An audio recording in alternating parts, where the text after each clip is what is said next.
Guys, जैसा कि आप सभी को पता है कि एग्ज़ाम्स को 2 टर्म में बांट दिया गया है कोरोना को लेकर। तो उसी में क्लास 10 का आज हम संस्कृत के टर्म वाइज डिस्कस करने वाले हैं कि नवंबर में जो एग्ज़ाम होंगे उसमें कितने चैप्टर से आएंगे एंड कौन सा ग्रामर का जो सेक्शन है जिसे मिनिमाइज़ कर दिया गया है, एंड जो फरवरी में एग्ज़ाम होंगे उसमें किस किस चैप्टर से क्वेश्चन आएंगे। तो अगर हम प्रथम सत्र की बात करें यानी टर्म 1 की बात करें तो मेन बात ये क्वेश्चन जो है, ये जो सिलेबस आया है ये संस्कृत में बहुत बच्चों को पढ़ने में दिक्कत होगा, तो मैं इसलिए सोचा कि वीडियो बना देता हूँ।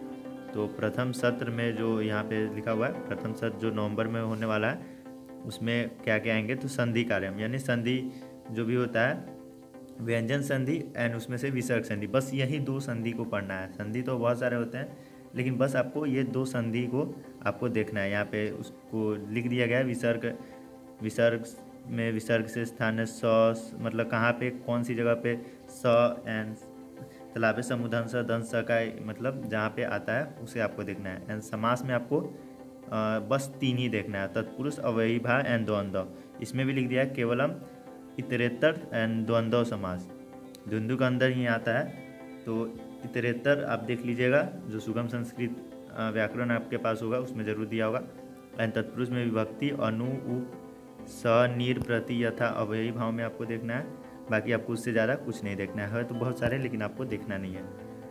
और ये केवल मल्टीपल चॉइस क्वेश्चन ही आएंगे, इसमें से कोई आपको सब्जेक्टिव नहीं देना है, इसलिए इसका आप टेंशन छोड़ दें।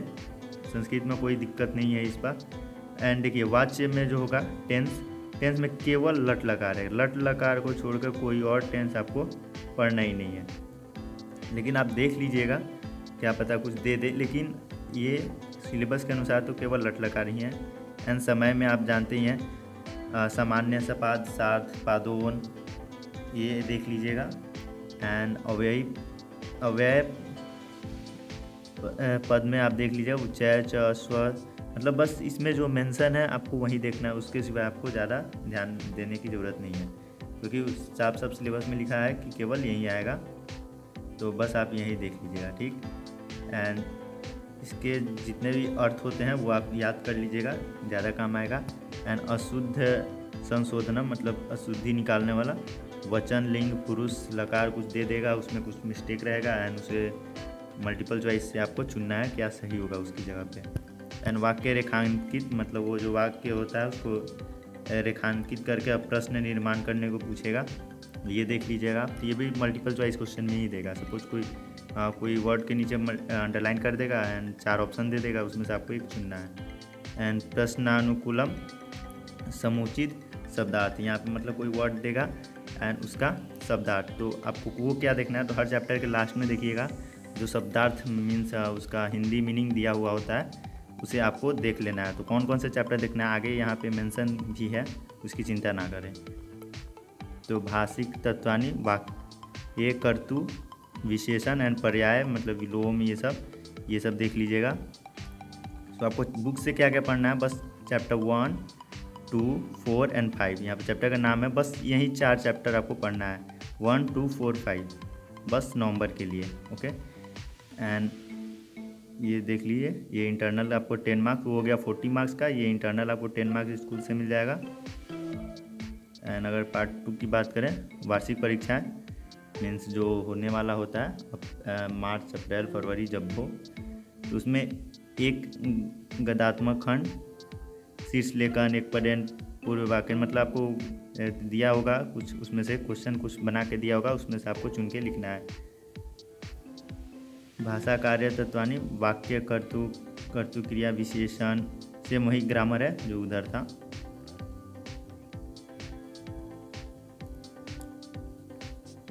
आपको पत्र लिखा रहेगा, पत्र उसमें से कुछ खाली छोड़ दिया रहेगा, मतलब पत्र लेखन जो आप जानते हैं कैसे आता है, वो डायरेक्ट लिखने को नहीं आता है संस्कृत में, उसमें कुछ जगह छोड़ दिया रहता है, कुछ ऑप्शन नीचे दिए होते हैं, उसी में से चुन के आपको भरना होता है।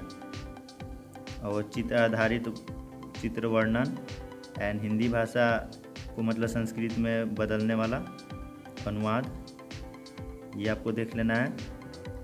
एंड गदांशम अधिकृत अबोधनम कार्य मतलब प्रश्न प्रकारा एक पद, मतलब एक पद में ऊपर उत्तर देना है, क्वेश्चन कोई दिया होगा उसको 1 वर्ड आंसर एक फिर वाक्य में आंसर देना होगा। फिर प्रश्न प्रकार आप एक पदेन पूरे वाक्य च प्रश्न, मतलब आपको कुछ उसमें कुछ पैराग्राफ दिए होंगे और उसमें से आपको पढ़ना है एंड फिर उसको आंसर देना। हो सके तो 1 वर्ड वाला बुक से दे दे या पैराग्राफ दे के देगे।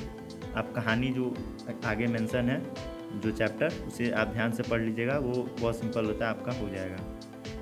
एकस्य श्लोकेन अन्वय एकस्य श्लोकस्य संस्कृतेन भावार्थ, मीन्स कोई श्लोक दिया होगा, आपको उसका मतलब लिखना है हिंदी में। एंड 9 नंबर पे है घटना अनुसार, मतलब कोई कहानी का बीच का इधर उधर का पार्ट दिया रहेगा, इधर उधर मेंशन किया हुआ रहेगा, आपको उसको लाइन से उसको सजा के लिख देना है। सो इसमें कौन कौन सा चैप्टर पढ़ना है? चैप्टर 6, 7, 8, 9। इसमें चैप्टर 4 छोड़ दिया हुआ था तो इसमें भी वो मेंशन नहीं है। चैप्टर 6, 7, 8, 9 तो सुभाषितानी अगर मेंशन है तो यहाँ पे आप ध्यान दीजिएगा, इसमें आपको सुभाषितानी ही देखना है। जो यहाँ पे श्लोक का अगर उसको डिस्क्राइब करना है तो यहाँ पे सुभाषितानी बहुत अच्छा इनके लिए ऑप्शन मिल जा रहा है, क्योंकि यहाँ पे मेंशन है। एंड अगेन 10 मार्क्स आपको यहाँ स्कूल से मिल जाएगा। टोटल 80 मार्क्स का आपका एग्ज़ाम होगा एंड 20 मार्क्स आपको स्कूल से मिल जाएगा। सो ये था हमारा क्लास 10 का संस्कृत का सिलेबस। एंड और भी सिलेबस के लिए प्रोफाइल पे एक बार विजिट कर लें, वहाँ पे आपको मिल जाएगा। एंड सब्सक्राइब कर ले, आगे भी कोई इन्फॉर्मेशन अगर आएगी तो आपसे ना छूटे। तो मिलता है अगले वीडियो में। Till then take care, bye bye.